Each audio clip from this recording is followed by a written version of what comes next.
ये मानव जीवन अमूल्य निधि है।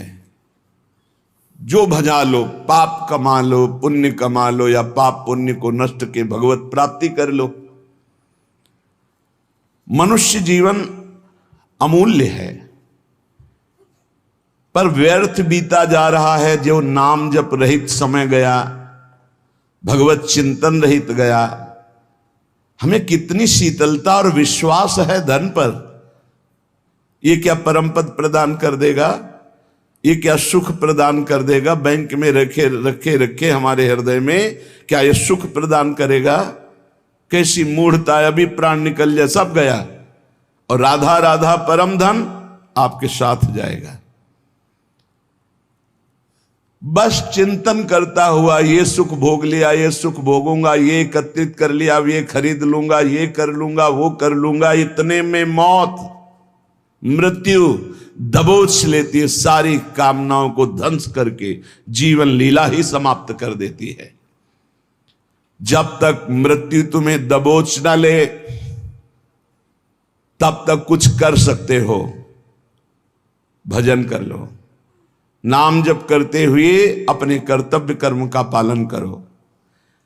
जिस धन मान परिवार विद्या यश और प्रभाव के भरोसे तुम गर्भ में प्रियालाल को भूल रहे हो। धन मान, ध्यान रखना, कई बार ये शब्द कहा है, अगर याद हो, भय और प्रलोभन इस मार्ग में दोनों भेजे जाते हैं। मायावी लोगों का संग होता है। धन मान परिवार विद्या यश प्रभुत्व, इसके गर्भ में आकर, इसके भरोसे में आकर जो तुम प्रभु को भूल रहे हो, अहंकार से फूल रहे हो, तुम्हारी जरा भी मदद ये न धन कर पाएंगे, न विद्या, न यश, न मान, न प्रभुत्व और न मायावी लोग। हाथ मलते रह जाओगे, कुछ हाथ नहीं लगेगा। जब प्राण निकलने का समय आता है तो जीवन में जो किया वही सामने नाचता है और वही तुम्हारे अगले जन्म का हिसाब बन जाता है। नेत्रों के सामने छा जाएगा वही दृश्य जो तुम्हारी दुर्गति होनी है। अगर भजन किए हो तो भगवान कहते अंतिम समय मैं उसकी स्मृति बनता हूं। यही तो भरोसा आनंद दे रहा है कि हमसे चूक हुई तो आपसे चूक नहीं होगी, आप हमारी स्मृति बन जाओगे। हाय,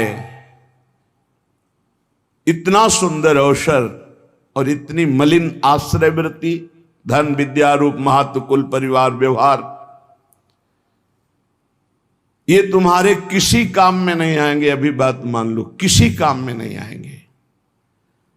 ना तुम्हारी कभी सहायता कर पाएंगे और ना ये तुम्हें सुख प्रदान कर सकते हैं जिनका तुम भरोसा लिए हो। पद का, धन का, प्रतिष्ठा का, व्यवहार का, परिवार का। पक्का ये उस समय समझोगे जिस समय तुम समझ पाकर कुछ कर नहीं सकते। मन पछतई है अवसर बीते, दुर्लभ देह पाए हरिपद भज, करम वचन अरु जीते। भगवत कृपा मूर्तिमान मनुष्य शरीर प्राप्त होना। आंख ठीक है, कान ठीक है, नाक ठीक है, जबान ठीक है, सब स्वस्थ हो, बड़ी कृपा भगवान की। अब हमको भगवान की कृपा से सत्संग भी मिल गया। अब हमको पता भी है कि सत्य वस्तु क्या है, असत्य क्या है।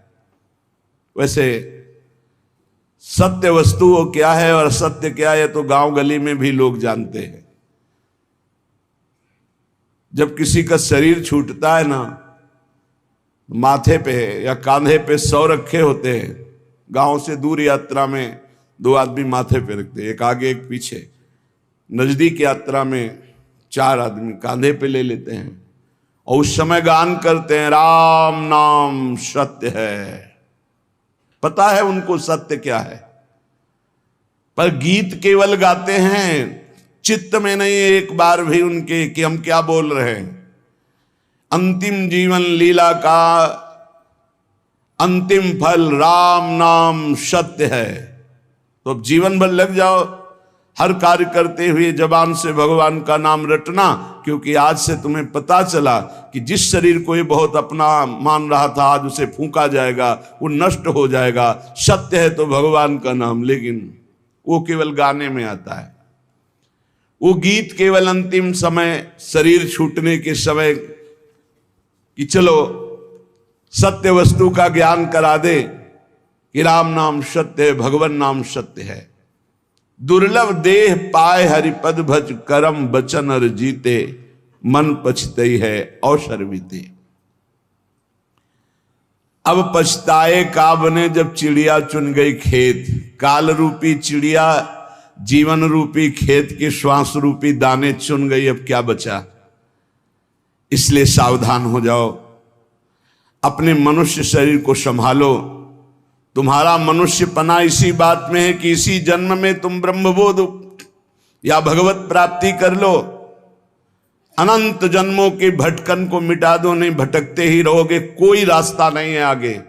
अभी समझ में नहीं आ रहा, प्रमादवश अभी लग रहा है मैं मनुष्य हूं, जवान हूं, खूब धन है, मैं भोग लूं। लेकिन शरीर छूटते ही ये मानो दे, फिर तुम परवश हो जाओगे। पशु पक्षी नाना प्रकार की योनियों में तुम्हारी बिल्कुल स्वतंत्रता नहीं रहेगी कि तुम कोई नवीन कर्म कर लो।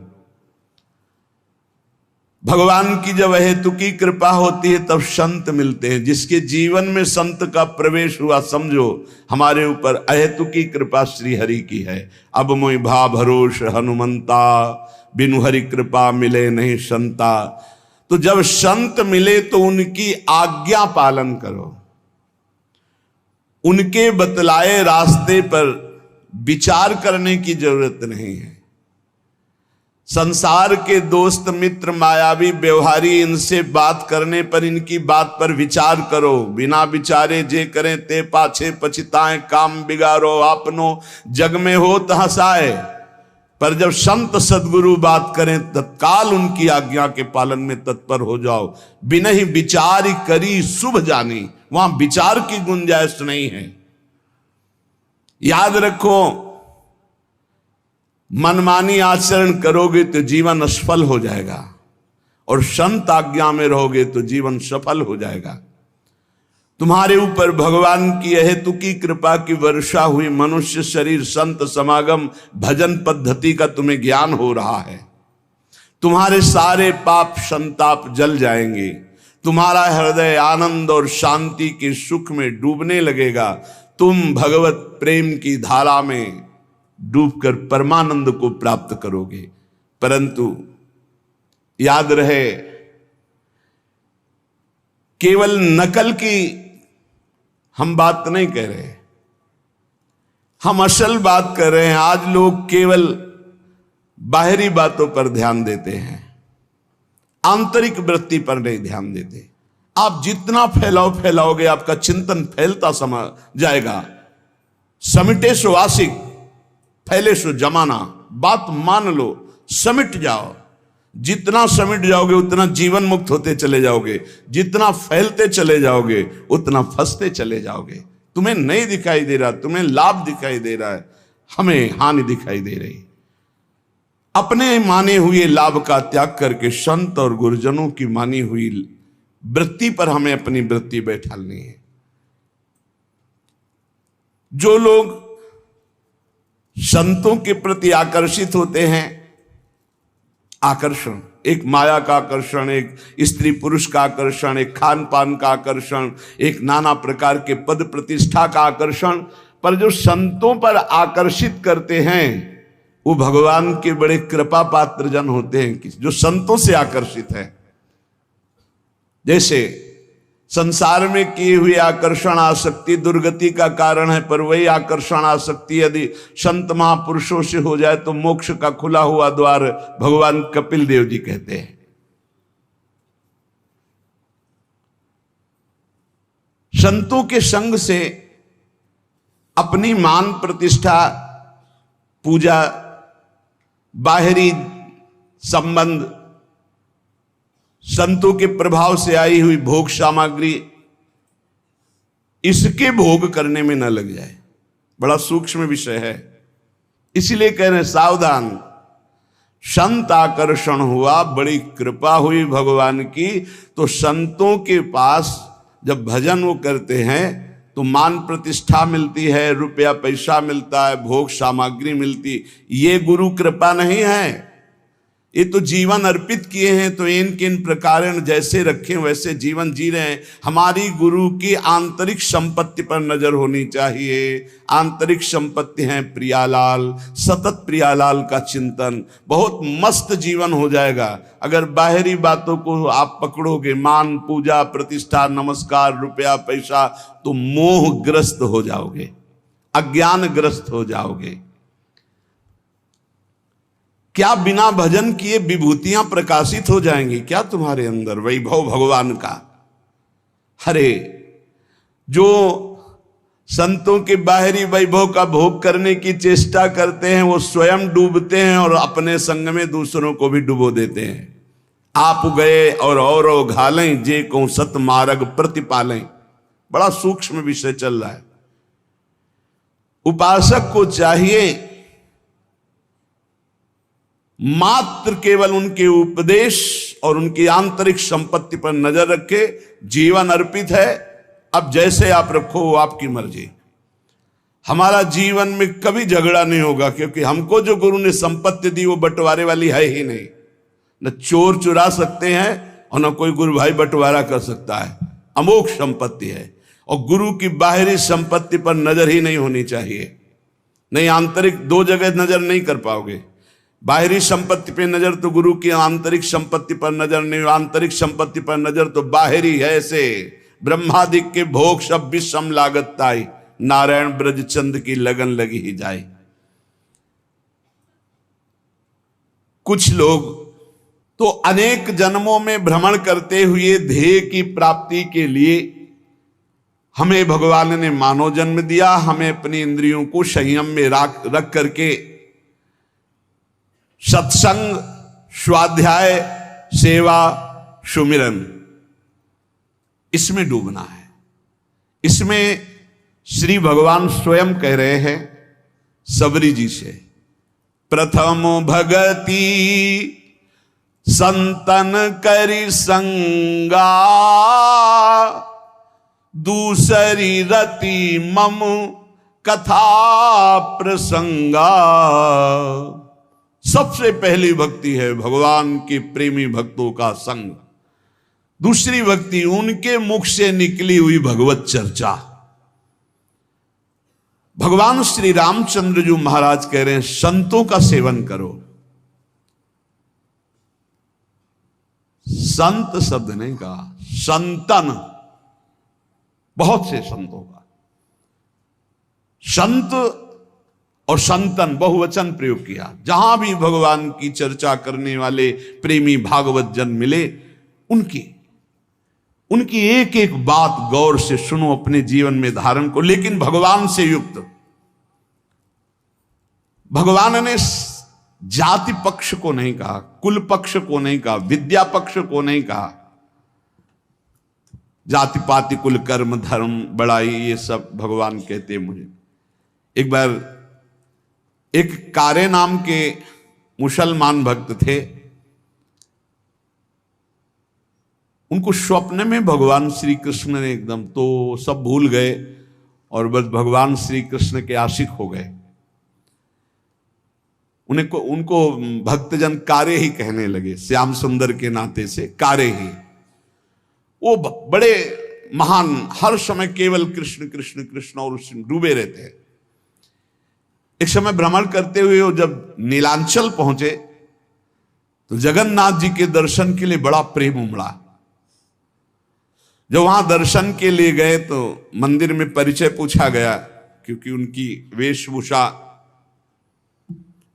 तो देखते ही संशय हो गया कि, तो पूछा तो उन्होंने सच्ची बात बता दी कि मैं अमुक कुल में जन्मा हूं। ऐसा है।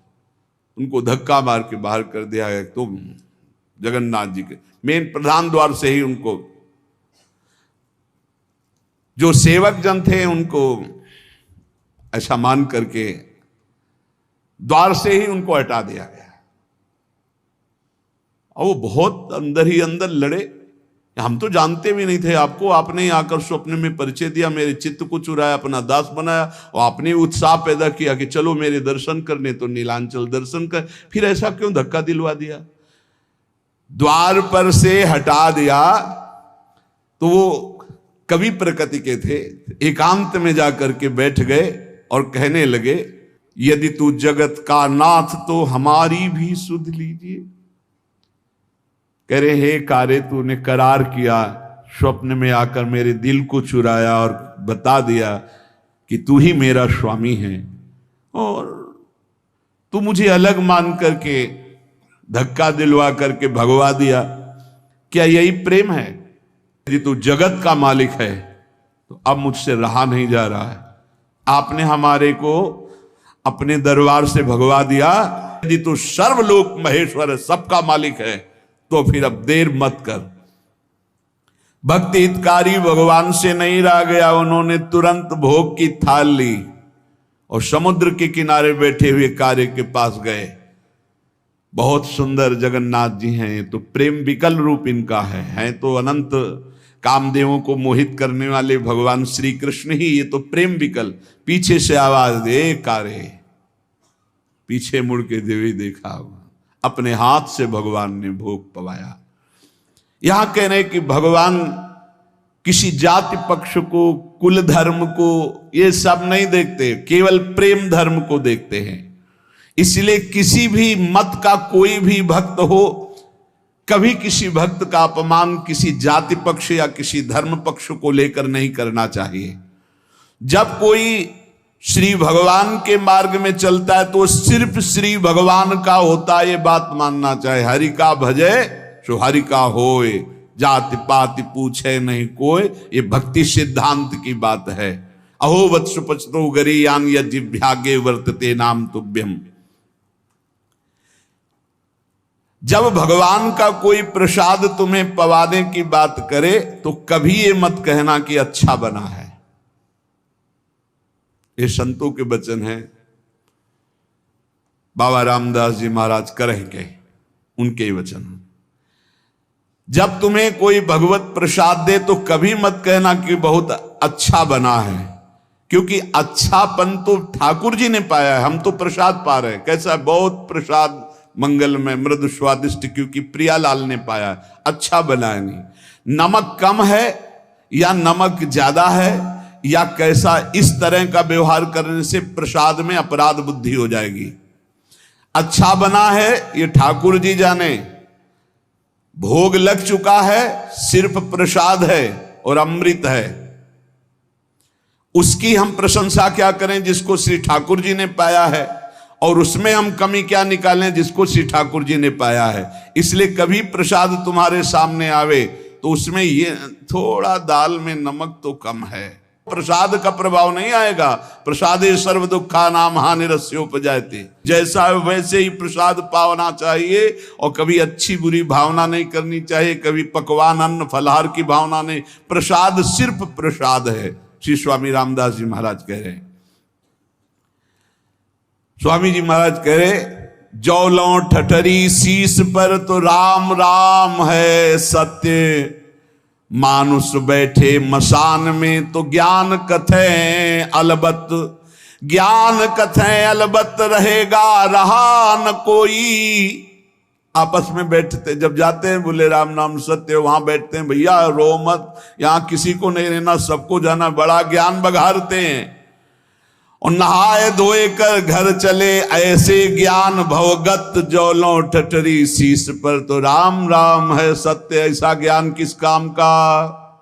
आपस में बैठकर ज्ञान की चर्चा की, संसार में सब असत्य है, नाशवान है, रो मत, तो घर गए फिर उसी असत्य में लग गए। इसलिए हमें चाहिए कि ऐसे हम संतों का संग करके उस ज्ञान को व्यर्थ ना करें।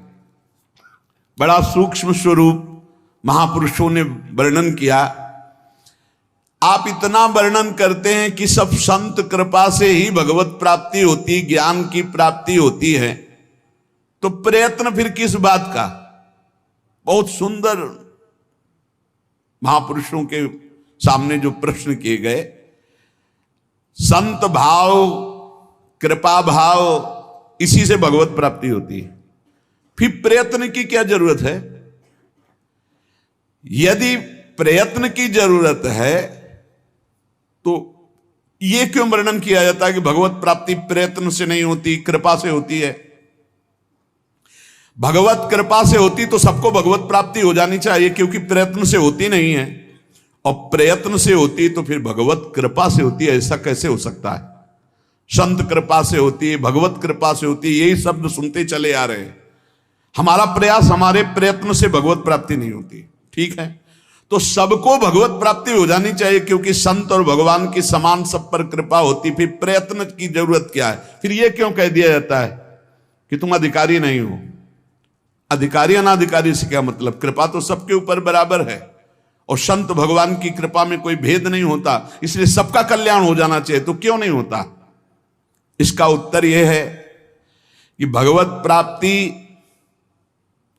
केवल भगवत कृपा, संत कृपा से ही होती है, मोक्ष मूलम गुरु कृपा।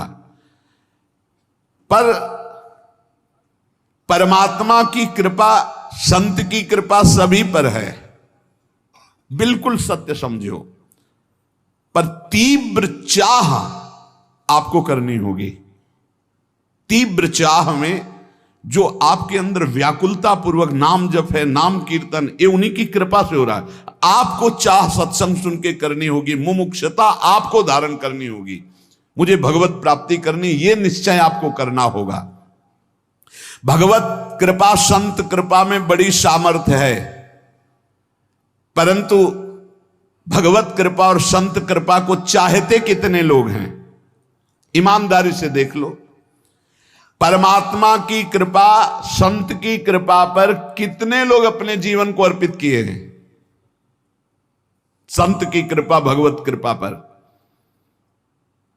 कोई एक भक्त है जो हर प्रश्न की बात में यही केवल कहते, हम तो कुछ नहीं जानते, बस इतना जानते हैं कि हमारे गुरुदेव हैं, बस हमारे तो सब कुछ गुरुदेव हैं। अब इसी बात पे डटे रहो, तुम्हारा कल्याण हो जाएगा। इस बात से फिसल गए तो तुम्हारे पास कुछ है ही नहीं। जिनका विश्वास है उन्हें प्राप्ति निश्चित होती है। बहुत ही सूक्ष्म विषय है। यदि ये कहा जाए कि परमात्मा की प्राप्ति तो सभी चाहते हैं तो बिल्कुल गलत है। इतने लोग बैठे हैं, परमात्मा की प्राप्ति किसे चाहिए? किसे प्रियालाल चाहिए? हृदय से देखो किसके अंदर चाह है। ऐसी चाह जिसमें कोई भी अन्य चाह ना हो। परमात्मा प्राप्ति की चाह तभी मानी जाती है जिसमें अन्य कोई चाह ना हो। और देख लो, अन्य चाह है, इसलिए परमात्मा प्राप्ति की चाह नहीं मानी जाएगी, प्रबल चाह नहीं है। हम देखते हैं जिसको धन की चाह होती, वो धन के लिए कहीं भी दूर देश जाना पड़े, कुछ भी करना पड़े, सब कुछ, धूप, कष्ट, गाली सब सहने के लिए तैयार है। इसी प्रकार भगवत प्राप्ति की जब चाह होगी तो हर कष्ट सहने के लिए तुम तैयार हो जाओगे। धन केवल चाहने से नहीं मिलता। धन के लिए प्रारब्ध बलवान, क्रिया में प्रवीणता और समय की संयोगता तीनों होती, तब धन की प्राप्ति होती है। लेकिन भगवान की प्राप्ति जड़ धन की तरह नहीं है। इसमें चाह प्रबल चाहिए। प्रबल चाह, खास बात है प्रबल चाह। ये जितनी साधनाएं लालसा पैदा करने के लिए है, आपकी चाह पैदा हो जाए। रुद्र सुश्वरम राजन कृष्ण दर्शन लालसा, आपकी लालसा प्रकट हो जाए भगवत साक्षात्कार की। जो भगवान को जैसे चाहता है, जो कुछ चाहता है, भगवान जान रहे हैं। जो केवल भगवान को चाहता है उस पर संत कृपा, भगवत कृपा बरस पड़ती है। सत्य मानो, उसकी चाह कभी निष्फल नहीं होगी, उसे निश्चित भगवत प्राप्ति होगी। अमोघ है। भगवान की चाह से बिना ही प्रयत्न किए भक्त की चाह अपने आप पूर्ण हो जाएगी। इतना स्मरण रखना चाहिए कि भक्त की चाह होनी चाहिए भगवान से मिलने की। यदि कहे कि भक्त की बिना चाहे भगवान क्यों नहीं मिल जाते, तो इसका उत्तर है कि भगवान सर्वत्र हैं, उनके अंदर कोई चाह नहीं है। जब भक्त चाह करता है तो भगवान के हृदय में उससे मिलने की चाह पैदा हो जाती। नहीं, सर्वत्र हैं वो, व्याप्त हैं, वो सम रूप से विराजमान है। वो तुमसे मिलना तब चाहेंगे जब तुम मिलना चाहोगे, और जितना मिलना चाहते हो उतना हो। तुम स्त्री रूप में चाहते हो, स्त्री रूप में वो हैं, धन रूप में चाहते हो, धन रूप, जो चाहोगे वैसे हैं, आज भी तुम्हारे साथ है। और जब इन रूपों का त्याग करके भगवत रूप चाहोगे तो वही चाह आपको, जाकी रही भावना जैसी प्रभु मूर्ति देखी तिन तैसी। इस पर शंका होती है कि जब भक्त की चाह से ही भगवान में चाह होती है तो